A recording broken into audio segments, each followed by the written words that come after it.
Well, hello everyone. How you doing? It's me, Mr. 4K Upscaler. So it is New Year. It is 2020, and a bunch of new stuff, bunch of new gadgets, new gears are coming out this year. And CES Vegas is tomorrow. So here we go. One of my favorites, as a matter of fact, it's going to be Elgato. The green screen behind me, it's Elgato. The capture cards I have are Elgato. But the one thing that was missing was the 4K HDR external cards. I do have my AverMedia that I use, GC735 I think, or 573, something like that.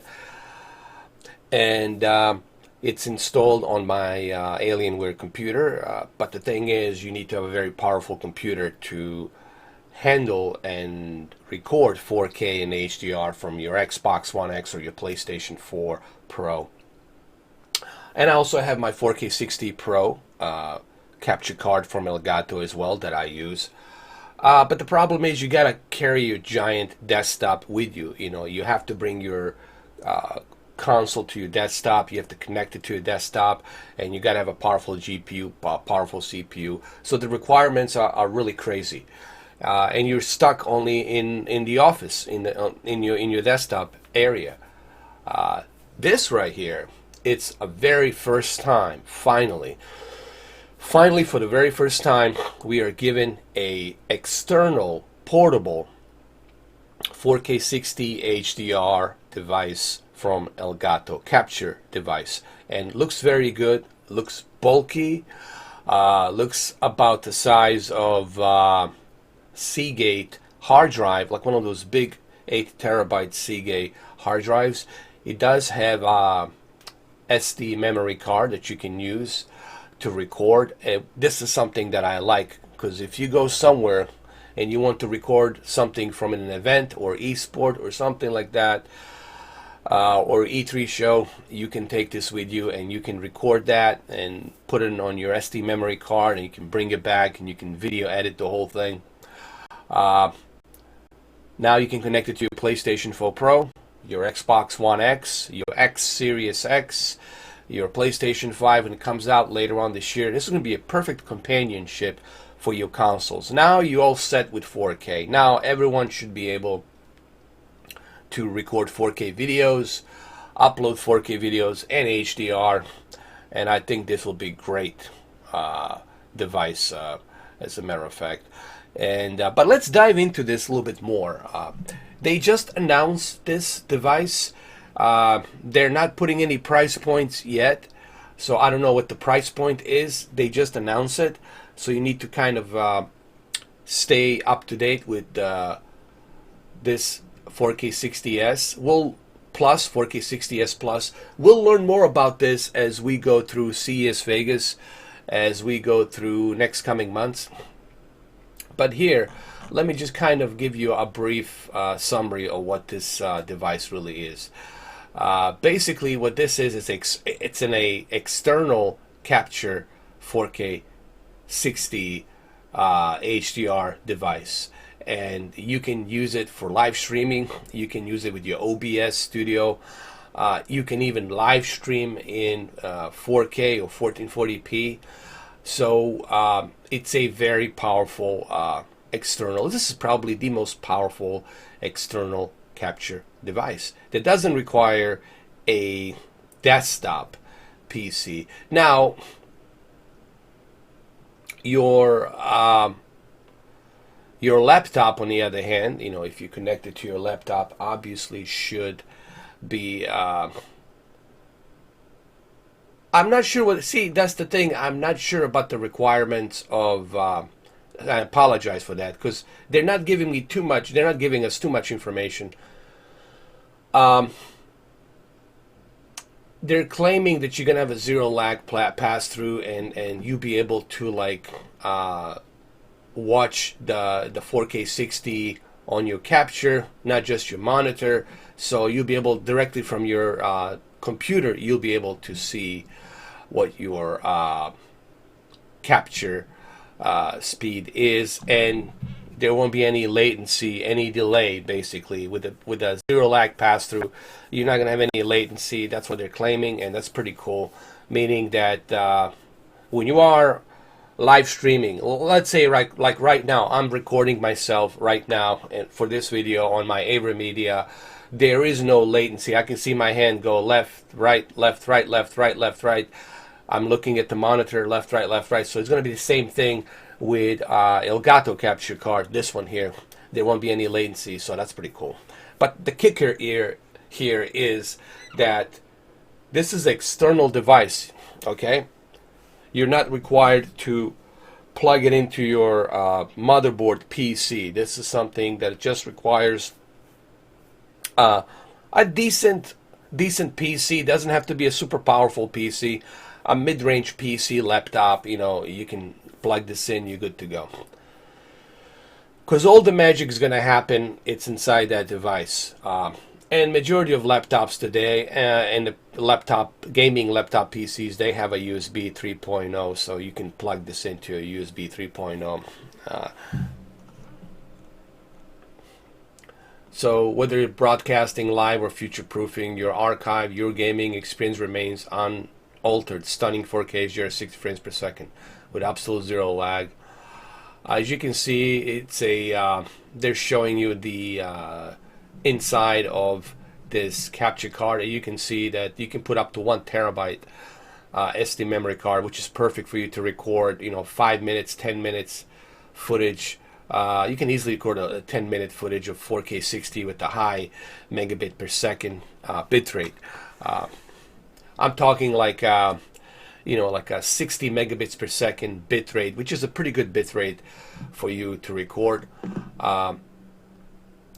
And has the HEVC chip on board, which is great. This HEVC chip on board 4K60S Plus is going to be able to encode that 4K60 HDR perfectly. So when you are recording a video, when you are uploading the video, when you are editing everything, this thing will just look professional, and you'll be able to really put out some great content. I think this is a great gear for individuals who just want to start a YouTube channel. If you're somebody who's thinking about maybe starting a YouTube channel, I think this capture card right here, it's a no-brainer. You can take it with you and your laptop. The problem with the desktop, like here I am, I'm in my office right now. This is my office studio. I'm going to do a tour one day, show you my office. Yesterday I was in my bedroom, but this is my office. The problem is everything that I got to do has to be next to my computer. I have to be in the office to do all of this, to edit all of this, to put everything together, has to be inside my office. With this thing, with this capture external card, I can go anywhere. I can go to my friend's house, take my Alienware laptop and this capture card, and I can go ahead and start streaming, start playing some games. I can start recording 4K footage from The Last of Us 2. It doesn't matter where I am. I can put all of this stuff in my 511 backpack, and I can go whatever I am. Doesn't matter. I could be maybe in New York, upstate New York somewhere, and I can go ahead and I can capture whatever is out there trending right now, any game I want, and I can upload it. So I don't have to be in my office. Right now, for me to do all of this, to record this, I have to be in my office. You know, so that's the caveat, like, you know, about this. And it's a very powerful machine. It does contain 256 gigabyte SD card or 1 terabyte, so you have that ability as well.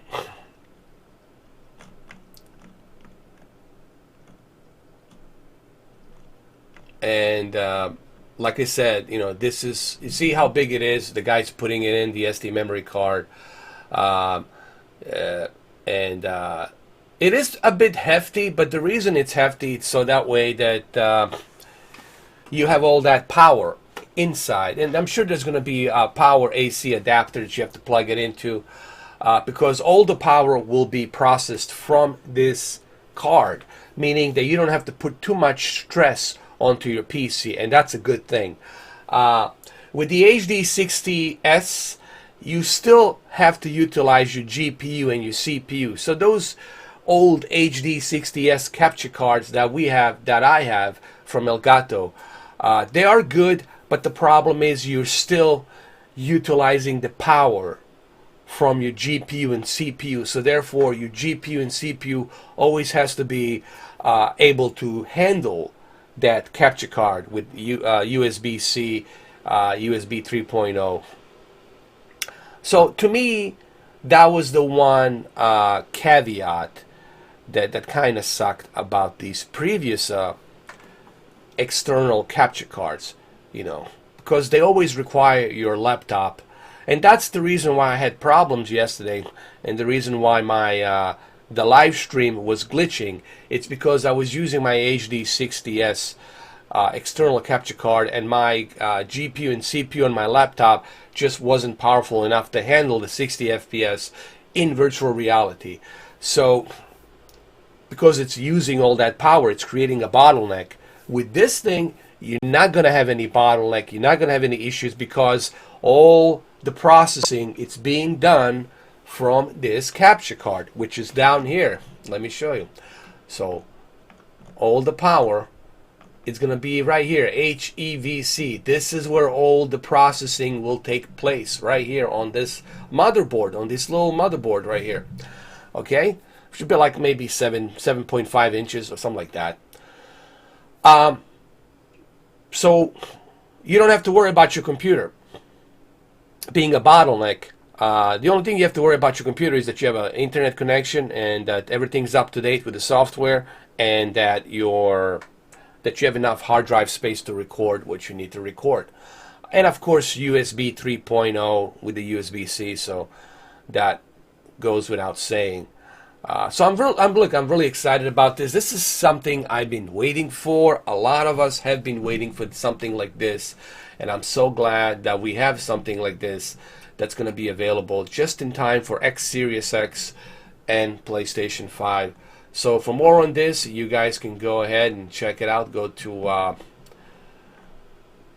the Elgato. I'm sorry. Go to the Elgato website and go check it out.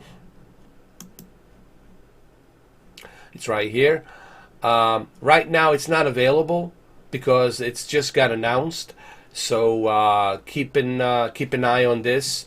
Whenever it becomes available, I will let you know. I will make a video about it. I will tell you. I don't know what the pricing is going to be on this thing. So I'm probably guessing. I'm guessing it's going to be. I'm going to go on a limb here. I'm going to say $300, either $300 or $250. Honestly, that's what I'm guessing, because the reason I say $300 and $250, because you have to consider the material that they're using here, that this requires separate power to power this, power AC adapter, SD memory card, HECV, HEVC, I'm sorry, HEVC chip that's built inside. All of this obviously is going to require, it's going to cost more, obviously. Don't expect this to be $150 or $200. If it's $250, consider yourself lucky. I'm being reasonable. I'm probably guessing this is $300, because you got to remember, you're paying $300 for something that doesn't require a powerful GPU or powerful CPU for you to record. Because recording 4K and HDR at 4K60 at the high bit rate, it requires a lot of GPU and CPU, man. You gotta have a very powerful GPU, and this thing's gonna do it for you. So like I said, I'm very excited about this. Can't wait to find out more about this. Maybe on CES Vegas, we'll learn more about this in CES Vegas. So stay tuned about that. Currently, right now, there is an alternative that you can get from Elgato, but I would suggest that you wait for this, because getting an external 4K capture card right now, you are required to use your GPU and CPU. Remember, when you buy these external 4K 60 Elgato capture cards that go to your PCI Express slot, you are required. The requirements are just ridiculous. Maybe I can show it to you. Let's go to the capture. It's right here. Here, let me show you. 4K60 Pro Mark II. I have this one. I have this one. Okay. I don't have this. Obviously, it's not announced yet. But I have this one, Mark II, 4K60 Pro Mark II. Now, this is the smaller version of what I previously had. The first generation, the first version was much bigger. This is a small compact version, but the problem here is the ridiculous amount of specs that's required from your PC in order for you to capture the 4K and HDR. So I don't know if you want to buy this. I would prefer, to me personally, that external graphics card. I mean, that external capture card from Elgato, 4K60 Plus S, 4K60 S Plus, is, in my opinion, the best choice. You know. Now, yes, you can do a multi-feed, you can do plug and play, you can do 4K HDR, but here's the problem. Look at the, for example, let me show you. Look at the requirements for this thing. Where is it? Look at the requirements. You need a 6th generation, minimum 6th generation Intel Core i7 processor or AMD Ryzen 7 or better. You need GeForce minimum GTX 10 series, meaning 1080, 1070 minimum. But they prefer that you use 20 series. So, you know, the requirements for this are pretty high. So I would say that your best choice right now at the moment. Now, don't get me wrong. There's nothing wrong with this graphics card. I mean, with this capture card. I'm sorry. Why I'm calling it a graphics card. Today, I don't know how to talk. I'm calling it a graphics card. It's a capture card. So I apologize. It's a capture card. Don't get me wrong. Don't get me wrong. There's nothing wrong with this. It's great if you have a powerful PC in the office to record this. But to me personally, this seems like the most reasonable, best way to record. Is this 4K60S Plus? So for me, 4K60S Plus is honestly no-brainer. This is probably going to be one of the best capture external cards ever, and I can't wait to get my hands on it, and I hope you guys will too. I'm sure you guys will agree that this is the most reasonable, plausible way of capturing your gameplay. You know, it's convenient. I like everything that's convenient. Honestly, I'm not a huge fan of putting something into my PC and then I need to have some ridiculous spec requirements to run it. This, it's gonna have it has its own processing inside, and it doesn't require any GPU or CPU power from your laptop. You just need your laptop to use the software and record the footage if you choose to do so from a computer. So can't really wait for this. Can't wait to check it out. And once I find out more information about this portable 4K60S Plus device, I will definitely let you know. Well, there you have it, 20 minutes. I hope I didn't butcher it for you guys. And if I made a mistake somewhere here, please do correct me. But I think I covered pretty much everything there is here to cover. Like I said, I don't have all the details in terms of pricing, so I don't know. I'm guessing it's going to be $300 to $250. Because remember, you know, you paying for convenience. You're paying for something that it's convenient, and the ability to be able to record 4K 60 HDR from your console without having to utilize GPU and CPU, high-end GPU, CPU. It's pretty amazing. So I'm pretty excited about this. I've been waiting for this. So thank you guys for watching this video, and I'll see you guys soon. Take care and have a good one. I have so much videos coming up regarding CES Vegas and 360 hertz refresh rate monitors. I'm gonna talk about that pretty soon too. Do you need a 360 hertz monitor? We'll talk about that later. Have a good one though. Take care.